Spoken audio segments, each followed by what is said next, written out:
অনেকেই দুষ্কৃতিকারী দলের পাশে থেকে এই সমস্ত অনেক কর্মকাণ্ডের সঙ্গে জড়িত, তাতে জাতির সামনে সবার ভাবমূর্তি নষ্ট হচ্ছে।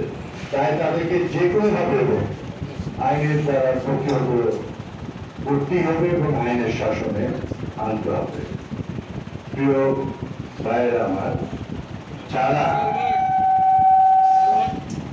বিগত পতিত সরকারের যারা পাশে থেকে পদ গ্রহণ করেছেন, দীর্ঘ 15 বছর পালিয়ে যাওয়া খুনি শেখ হাসিনা সরকারের যারা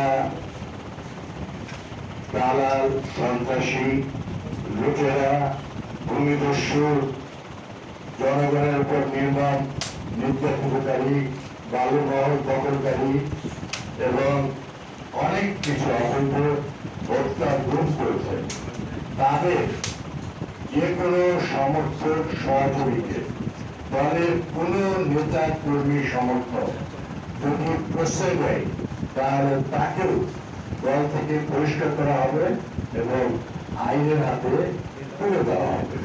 এটা আপনাদেরকে আমি নিশ্চিত করে বলতে পারি। প্রিয় ভাইরা আমার, আপনারা জানেন যে রাজশাহীতে গত কয়েকদিন অনেক দুর্ভাগ্যজনক ঘটনা ঘটেছে।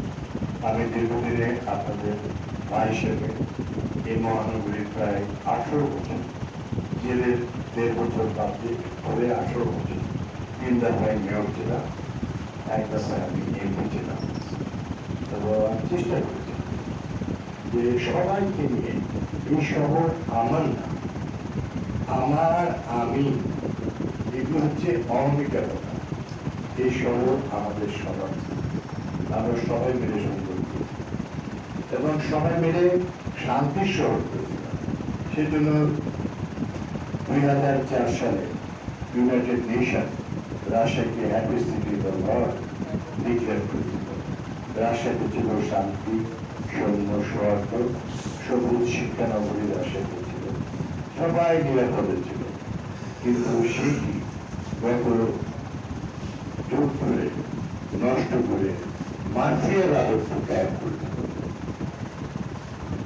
আমি আশা করছি আগামী কাল এবং পরশুর মধ্যে রাজশাহীতে 3 জন শহীদ হয়ে দিতে পারে এবং যারা এই ভাঙচুর এবং লুটতরাজ করেছে, ভূমিদস্যুতা করেছে, মহা দুর্নীতিবাজ করেছে, তাদের সবার বিরুদ্ধে বিভিন্নভাবে বিভিন্ন প্রতিষ্ঠান থেকে আইনের শাসনে মামলা রুজু হবে এবং আইনের শাসনের দ্বারাই তাদের বিচার সুনিশ্চিত হবে ইনশাআল্লাহ। প্রিয় ভাইয়ের আমার, আপনারা জানেন যে রাজশাহী